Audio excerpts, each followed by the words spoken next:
Office অ্যাপ্লিকেশনের একটা জিনিস শিখব, সেটা হচ্ছে যে ধরেন যে আমরা ধরে নিচ্ছি যে আপনারা যারা এই ভিডিওটা দেখছেন এই মুহূর্তে তারা অবশ্যই কাজ জানেন। আমরা বেসিকটা একটু দেখব, অর্থাৎ এখানে ফাইলের মধ্যে কী কী আছে সেটা দেখেন। সেভ এজ, সেভ করতে কী লাগে? Control S, save as control alter S, open করতে কন্ট্রোল ও, ক্লোজ করতে কন্ট্রোল ডাব্লিউ, অর্থাৎ এক্সিস্ট। রিসেন্ট অর্থাৎ আমি যখন কোনো কাজ অবস্থায় কোথাও অবস্থান করব সেটা। নিউ বলতে যখন যে কোনো কিছু নতুন কিছু ক্রিয়েট করব সেটা। প্রিন্ট তো আমরা বুঝি, অর্থাৎ কোনো কিছু করার পরে যখন আমরা আউটপুট বা ফাইনালাইজেশনে যাব সেক্ষেত্রে বলা হয় print. Save and send, help, exist বলতে এটা একবার রিমুভ করে দেবেন। তো ধরুন আমরা অলরেডি একটা ফাইলের মধ্যে আসি, আমি এটার মধ্যে আসি অলরেডি, ঠিক আছে। এখান থেকে ধরেন যে এখানে file, home, page layout, references, mailing, review, view, add ins, অর্থাৎ ইনসার্টের ভিতর কী কী আছে? কভার পেজ, অর্থাৎ আমরা যখন কোনো ডকুমেন্টারি হোক বা একটা প্রজেক্ট প্রপোজাল বা যাই ক্রিয়েট করি না কেন সেটার জন্য আমাদের একটা কভার পেজ ক্রিয়েট করতে হবে। তারপর আছে ব্ল্যাঙ্ক পেজ, এখানে কভার পেজের বিভিন্ন স্টাইল অবস্থিত রয়েছে, স্টাইল বিভিন্নটা রয়েছে সেটা আপনি দেখতে পারবেন। তারপর আছে ব্ল্যাঙ্ক পেজ। ব্ল্যাঙ্ক পেজটা কেমন? যে আমি একটা ফাঁকা পেজ ক্রিয়েট করব, সেটা একটা পেজ ব্রেক, একটা পেজ থেকে আর একটা পেজে যখন আমি কোনো দূরত্ব ক্রিয়েট করব। টেবিলের মধ্যে যে ব্যাপারটা থাকে যে আপনি ধরুন যে ইনসার্ট করবেন টেবিলের মধ্যে, অর্থাৎ ইনসার্ট টেবিল, এখান থেকে আপনি কলাম আর রোর যে ব্যাপারটা সেটা ক্লিয়ারলি বুঝতে হবে। তারপর আছে পিকচার, অর্থাৎ আমি যদি আমার কোনো ডকুমেন্টারি বা কোনো ইমেজ টাইপ হোক বা ডক টাইপ হোক তার মধ্যে যদি ইমেজ অ্যাড করতে হয় সেটা হতো। ক্লিপ আর্টের মধ্যে কী কী আছে সেটা যদি আমি দেখি, ধরুন যে আমার পিসিতে নেট নাই, ইন্টারনেট নাই, বাট আমি এই ডান কোণায় এখানে লিখব কম্পিউটার। ধরেন যে লিখবেন কম্পিউটার, গো লিখলেন, দেখেন যেখানে কম্পিউটারের বিভিন্ন আইকন চলে এসেছে, আপনি এটা এখানে ব্যবহার করে দেখেন, এটার ব্যবহার হয়ে গেল।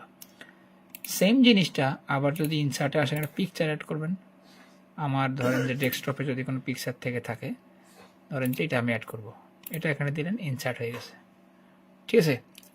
অর্থাৎ আপনি ইনসার্ট বলতে এটাই বোঝায় কোনো কিছু এখানে ইনপুট আউটপুট করা, অর্থাৎ যেটার প্রতিস্থাপন বোঝায় একবার কথায়। তারপরে আছে আপনার শেপ। শেপ বলতে বিভিন্ন অ্যারো চিহ্ন, যেটাকে আমরা অ্যারো সাইন বলি,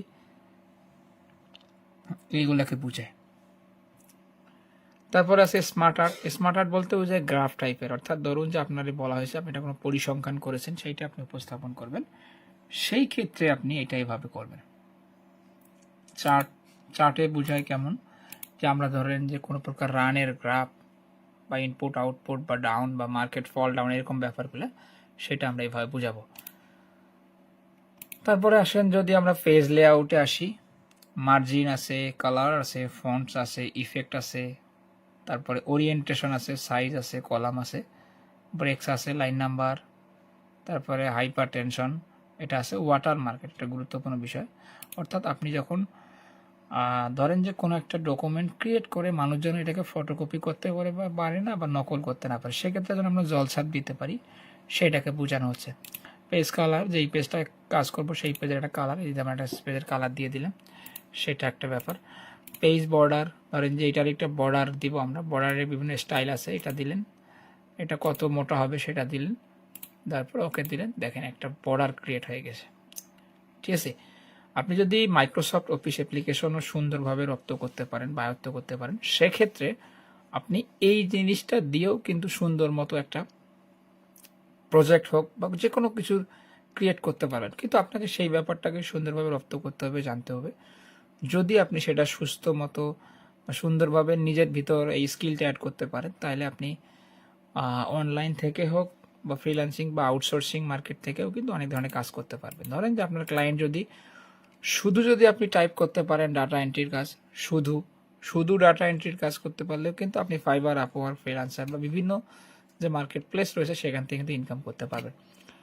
এখন এইখানে যে জিনিসটা সবার ক্ষেত্রে আমাদের আসা, আমাদের প্রতিবন্ধকতা আছে, আমার তো এই মুহূর্তে ডেস্কটপ নেই বা পিসি নেই, আমি কিভাবে কাজ করব, সেই জায়গা থেকে আমাদেরকে বের হয়ে আসতে এবং চেষ্টা করতে হবে যে আমরা যেন সেই জায়গাটাকে কাজে ইউজ করতে পারি, ইভেন আমাদের যে প্রতিবন্ধকতাটা সেইটা যেন আমরা খুব সুন্দর মতোই কাটিয়ে উঠতে পারি। কেননা স্কিল থাকাটা ভালো, সেটা যে কোনো কিছু স্কিল হতে পারে বা যে কোনোভাবে আপনি শিখতে পারেন। সবথেকে বড় কথা, আপনার ঘরে বসে যদি আপনি ইন্টারনেট থাকে, আপনি কিন্তু গুগল ক্রোম হোক বা যে কোনো ব্রাউজার ইউজ করে গুগলে, ইউটিউবে সার্চ করে, কিন্তু এমনকি চ্যাট জিপিটির মতো জায়গাতেও বলেও কিন্তু আপনি জিনিসগুলো শিখতে পারবেন, বুঝতে পারবেন। সো আপনাকে মাস্ট বি ওই জিনিসটা বুঝতে হবে, শিখতে হবে যে আসলে আমি শিখবোটা কি, আর আমার মন কি বলতেছে, আমি সেই কাজটা আদৌ পারবো কিনা সেটা আপনাকে খেয়াল করতে হবে। এখন ধরেন যে এমএস ওয়ার্ড আপনাদের অনেকের কাছে অনেকভাবেই মনে হয়।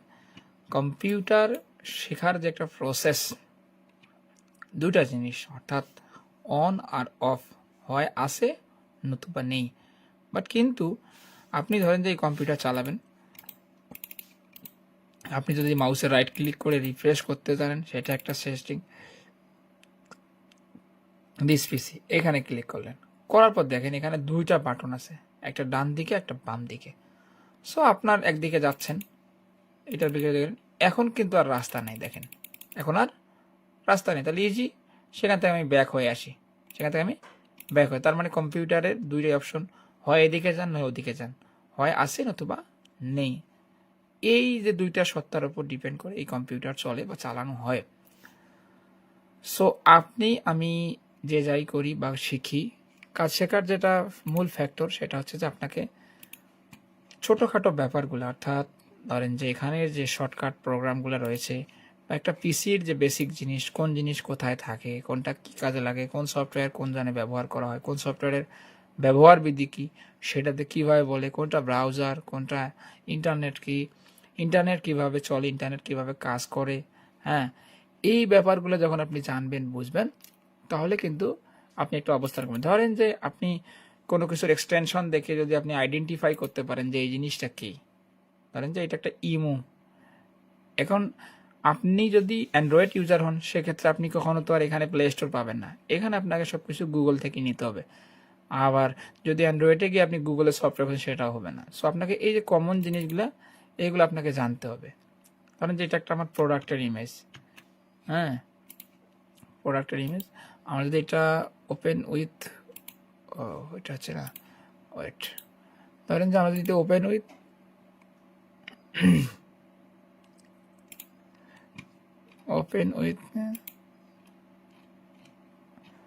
আচ্ছা, কারণ মাইক্রোসফট অফিসে আমি এটা ওপেন করতেছি, তাহলে এটা একটা ইমেজ। এটা একটা ইমেজ কি, যে আমি একটা ই কমার্স বিজনেস করি, সেটার একটা প্রোডাক্টের ইমেজ ফটোশ্যুট করা হয়েছিল, সেই ইমেজটা এটা।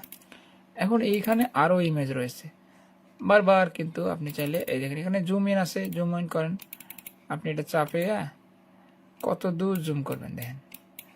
তারপরে আপনি যখন হাতটা দেন, এই যে জিনিসটা যে আমার কালি করতেছে, আমি এখান থেকে কালার পিক হয়ে আছে, ঠিক আছে, এটা নেন দেখেন। তো এখানে যে জিনিসগুলো রয়েছে সেটা হচ্ছে যে আপনার মাইক্রোসফট অফিসের যে এই যে file, home, insert, page layout, reference, main যে হোমের মধ্যে রয়েছে আপনার ফন্ট, অর্থাৎ আপনি এই ধরনের এই লেখাটা, আমার যে চ্যানেলের নেমটা আমরা ফন্টের স্টাইল চেঞ্জ করব, খেয়াল করেন দেখেন, এখন এক ধরনের মানে চেঞ্জ লক্ষ্য, এখন আরেক ধরনের, ঠিক আছে।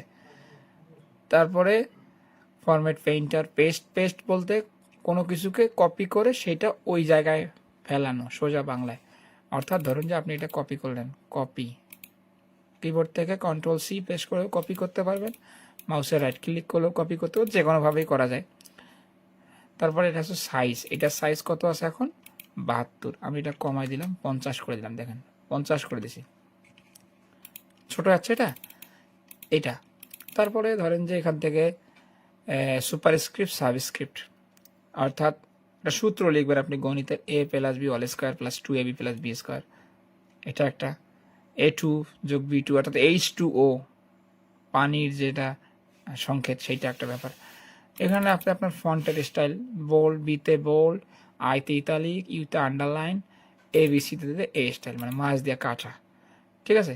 সুপারস্ক্রিপ্ট, সাবস্ক্রিপ্টের যেরকম ব্যাপারটা, ক্লিক করলেন। তারপরে এখানে একটা জিনিস আপার কেস, লোয়ার কেস, এটা আছে। এখানে কালার আছে, foreground colour, background colour. Foreground বলতে বোঝায় যে লেখার ভিতরের কালার, আর ব্যাকগ্রাউন্ড বলতে লেখার পিছনের কালার। তারপরে ধরুন যে আপনার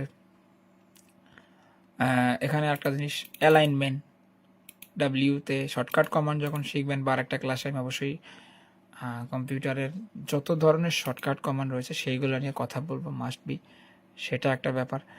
এখানে বিভিন্ন স্টাইল করতে পারবেন, লেখার পিছনে কালার বা সামনে কালার বা ইনগ্রাউন্ড অফগ্রাউন্ড, এরকম যে ব্যাপারগুলোই থাকে না কেন সব ধরনের ব্যাপার নিয়ে কিন্তু আপনি এখানে কথা বলতে পারবেন।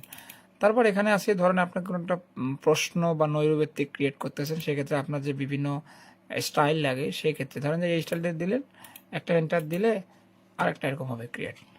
অর্থাৎ আমি যদি একটু ইমেজটা বাদ দিয়ে দিই তাহলে দেখতে পারবেন। ধরেন যে আমি এখান থেকে পুরোটা সিলেক্ট করি, এখান থেকে আমি এইটা সিলেক্ট করলাম, এক আর জ্বালা,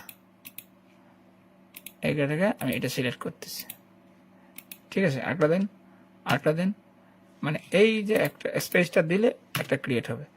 তারপরে দেখছেন এই জিনিসটা।